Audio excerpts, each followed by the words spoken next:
Hey guys, it is MissSimReno. If you are returning to the channel, welcome back. And if you are brand new, I am so excited that you decided to join me here today for my very first speed build with the brand new Snowy Escape expansion pack. So I hope that you guys are ready for a very rambly voiceover about me talking basically about how I had no idea what I was doing, because this was the very first time that I even went through all of the new items that we got.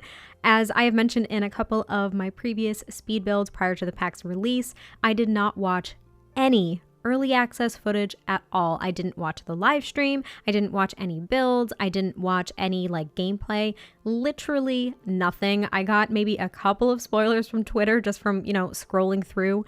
And other than that, I've got nothing. I had nothing to go off of, but what I did prior to getting this pack and what I've kind of been doing in a couple of builds prior to the release of this pack is I was researching Japanese architecture. So I kind of had an idea of what I wanted to do the second I got the pack, and initially actually the thought was a family home, and I kind of diverted from that because I didn't plan out the shape of this home. I didn't plan out the layout, nothing. And it probably seems, at least to me, probably not to you guys, but to me it seems super chaotic to watch it back because I was so indecisive because I didn't know what we had to kind of play around with. I love all of the build and buy though. From what I played around with thus far, I love the windows and doors so much, so much more than I could ever imagine loving items. I honestly can't. I'm going to be stumbling over my words so much in this voiceover because I can't express how beautiful these items are. And not just the build and buy, or I should say not just the build, but also the buy.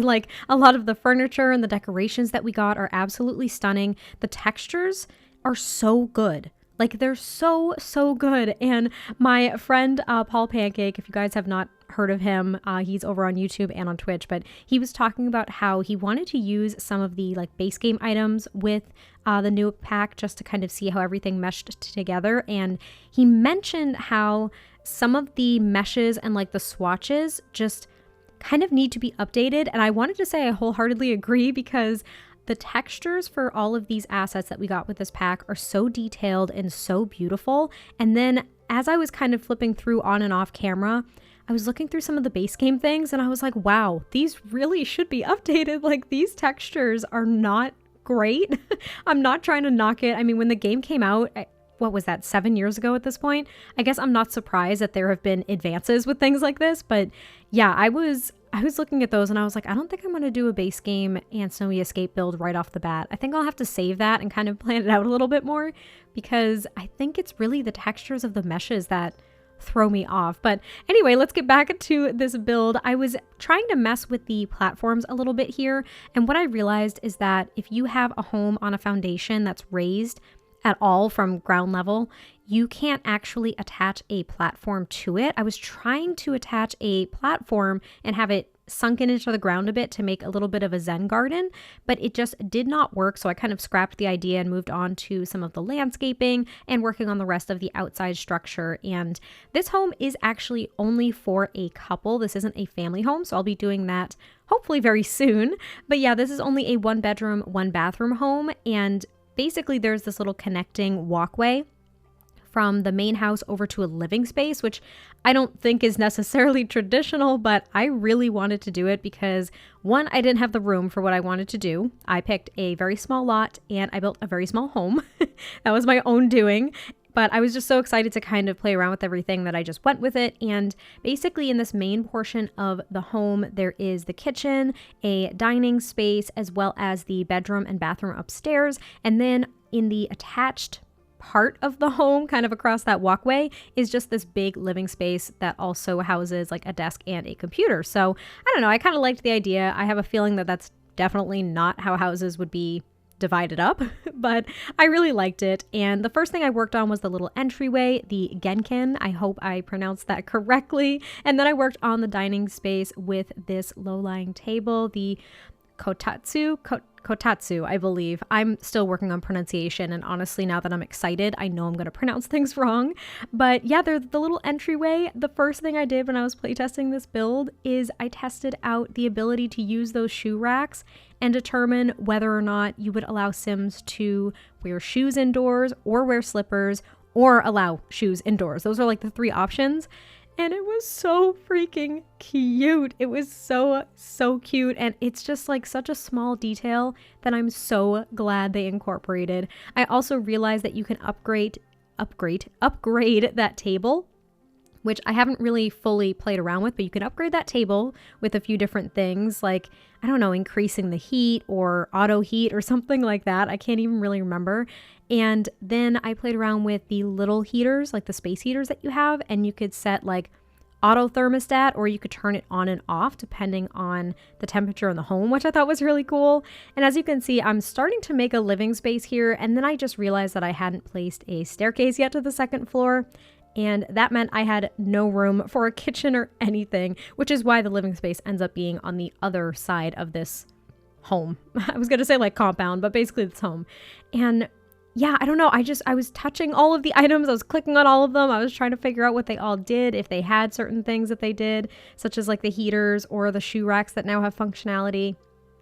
And I don't know, I just had so much fun.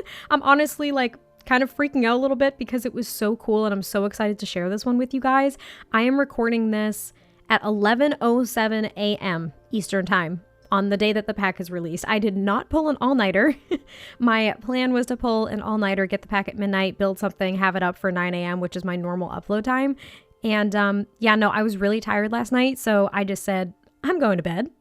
In fact, I went to bed at like, I don't know, 9:30 or something crazy like that. And I slept until 8 a.m. So clearly I was tired, but I love these countertops that we got with the pack. We actually got basically like a full kitchen set, though, unless I missed them, which is entirely possible because I was just so excited going through everything, we don't have matching cabinets.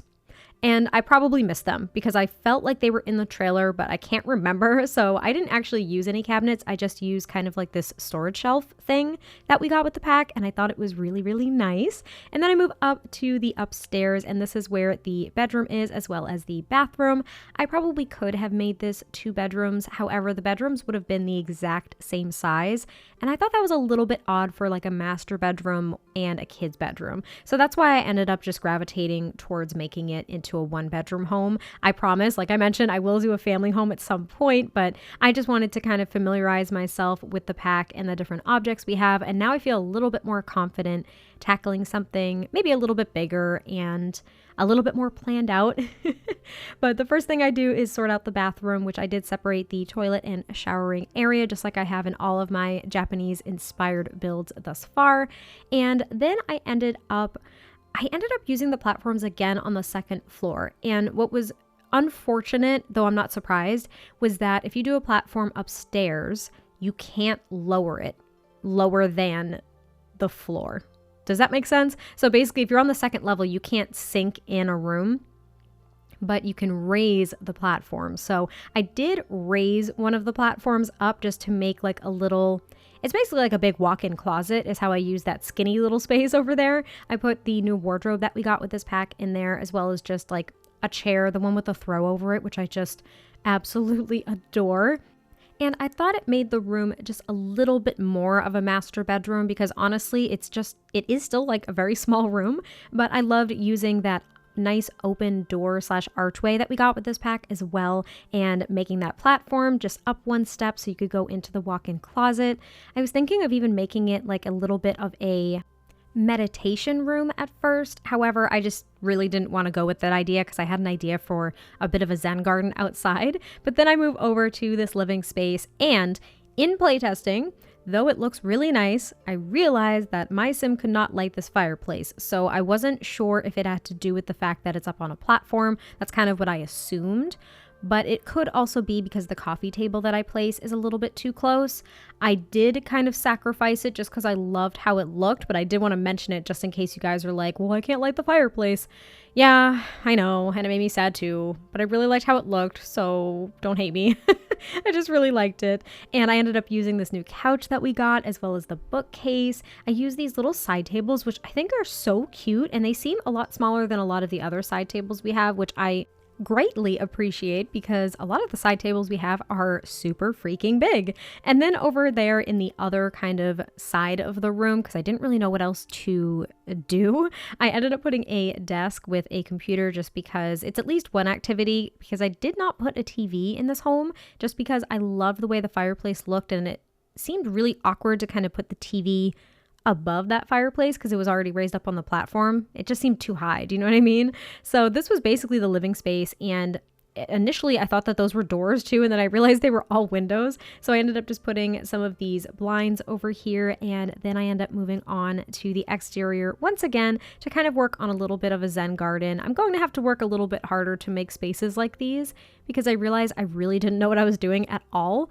I kind of liked the end result, but it wasn't my absolute favorite and wasn't exactly what I was envisioning. So definitely a work in progress, but I used these smaller half walls to kind of separate off the space. I filled this with sand instead of just the dirt that is inherently on this lot.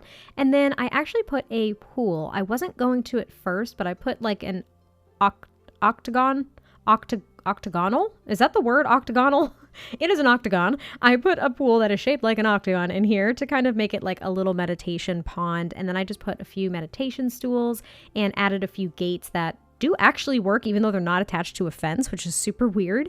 And that is actually pretty much it for the build. So I hope you guys did enjoy this, and I will catch you next time I post a video. Bye!